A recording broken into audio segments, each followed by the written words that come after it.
What's going on, everybody? Jeremy here to talk to you guys about the top indie comics on New Comic Book Day this coming week. And I'm also testing out some new audio equipment, so let me know what you think of this audio. I plan to use this for MegaCon to talk with people.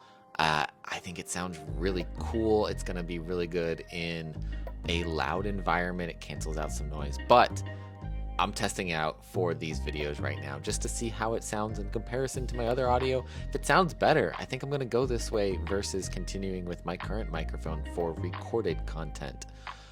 I've got a great top 10 list for you guys. A couple number ones that look really good. And I have one honorable mention for you guys because it is a second print. And let's start there. It is from Scout Comics. It is Road Trip to Hell #1, getting a second printing from writer Nicole DeAndrea. Nicole was on the channel recently for our talk with the entire By the Horns creative team. Nicole is the editor for them, and Nicole put out this awesome story. I believe it was 3 issues total, and it's getting a reprint. I'm going to pick up the trade when it comes out because it just sounds really cool. And what is it about? Francis Rose has had a life full of hardship, but things get even worse when he learns that his father is Satan himself.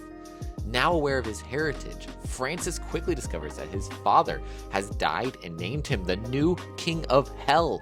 The catch, all the damned have escaped from hell. If one of them can kill Francis before he can reach the netherworld himself, that soul will become the new leader of hell. When the demonic legion's in pursuit, Francis will need to rely on his own special power to survive, along with an angelic ally sent by God themselves. What? Sounds amazing. It's getting a second printing here from Scout Comics, coming out this week. Number 10 on the list, we're going to Dark Horse Comics for Blue Book #2 from James Tynion IV and Michael Avon Oeming. After the bizarre encounter with an unknown floating object and the creatures that inhabit it, Betty and Barney Hill head home in the darkness, only to find themselves plagued by the residues of their night sky confrontation. Tiny Onion Studios and Dark Horse Comics present a line of upcoming creator-owned work from the mind of James Tynion IV across a broad spectrum of his interests, from nonfiction supernatural encounters to high-concept coming-of-age monster comics. That's some stuff to look forward to right there. Also in this book, we've got True Weird The Green Children by James Tynion, Michael Avon Oeming, and Aditya Bidikar.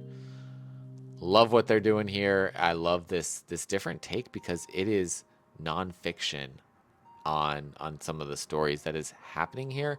Tales that have been told by people that they say they experienced, but brought into the comics world in the light of a writing twist on it. I love it. It's fantastic. Number 9 on the list, we're going over to Boom Studios for Damn Them All. Number 6 of 6, last issue of this incredible series from Simon Spurrier and Charlie Adlard. In the epic conclusion of the first story arc of Damn Them All, Alfie's secret plans for his death are revealed. But it turns out hell wasn't all it's cracked up to be until his meddling made eternity a nightmare. Ellie will do everything she can to get what she needs from Theo. The last demon she would have picked might just be the one to help.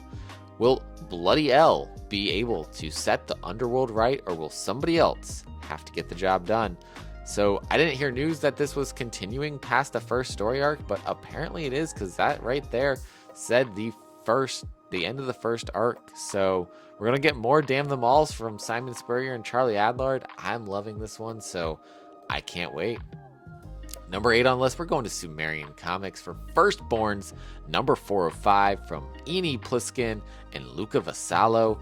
After being targeted as the main suspect by the police, detectives Connor Hardy, along with his gang, return to the woods in search of David Pilgrim's body, whom they believe dead after a brutal fall into the ravine. They don't know that once deep in the woods, danger will find them. Number 7 on the list, we're going over to Boom Studios again for Grimm number 9 from Stephanie Phillips and artist Flaviano. The afterlife is in chaos. Adira rules over it all with an uncaring Iron Fist. While Jess harbors secrets from her friends and may have found help in search for a scythe, a new villain brings hellish consequences for Jess, Marcel, and Eddie. And one of them won't make it. Got some consequences here for some things going on. I do like when stakes are raised like that. This is such a great story, but it's, you always got to wonder, like, where's this going to go next? How are we going to get a resolution to everything that's going on? Because things right now look dire, but Stephanie Phillips is an incredible writer, and I think we're going to get something really beautiful here. Coming down the list for number 6, we're going to Source Point Press for Nightwalkers, number 3 of 5 from Colin Bunn and Joe Bocardo. Saren's ghost town safe haven quickly becomes a blood-soaked kill box, and as her dwindling group learns more about the monsters, one thing becomes clear: the nightmare is only beginning. I've been loving the art in this. I love this different take on vampires that we got going on from Colin Bunn here, and I am so excited to see more of this story. It's number 6 pick. Number 5, we're just sticking with Colin Bunn here for number 5. We've got Door to Door, Night by Night from Vault Comics from Colin Bunn and Sally Cantorino with D. Cuniff on the colors.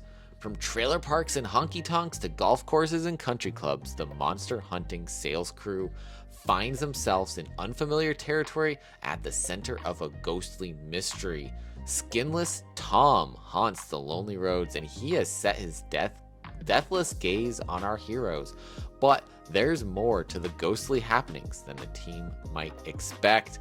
I love this. I love that our cast of characters is this team of door-to-door salesmen, and that this is just this wild stuff keeps happening to them has brought them to become a monster hunting crew in addition to selling door-to-door.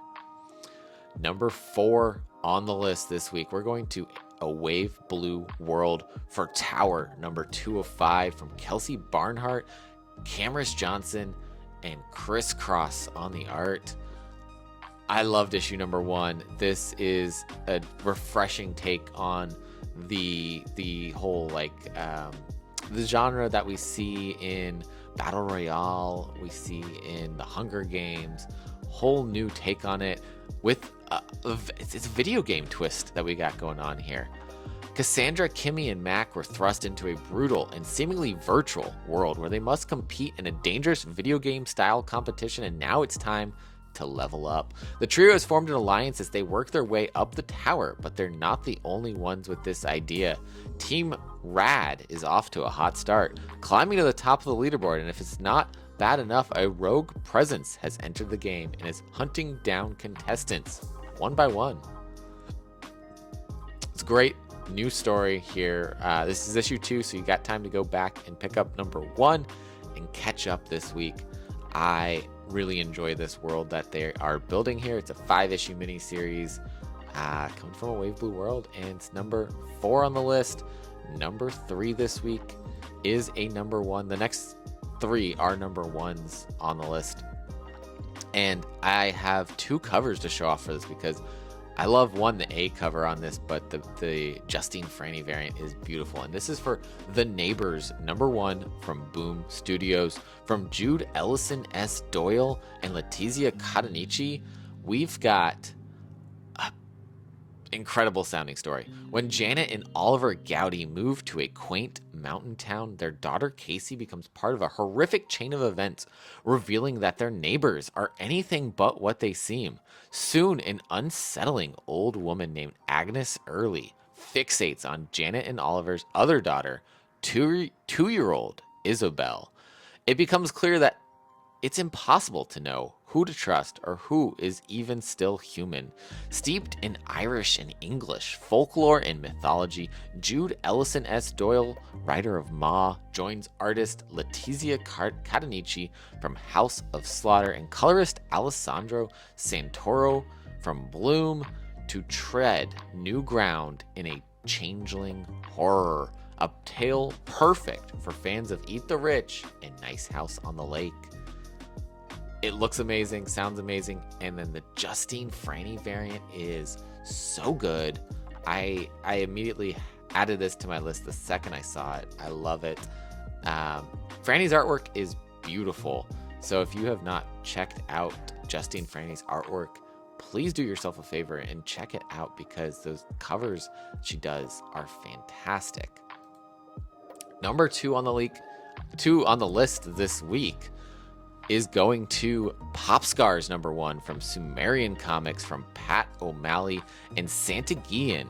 Pop Scars is a gritty Hollywood revenge story about a vigilante badass in a pink ski mask and the famous Hollywood movie producer she is out to kill, who also happens to be her estranged father.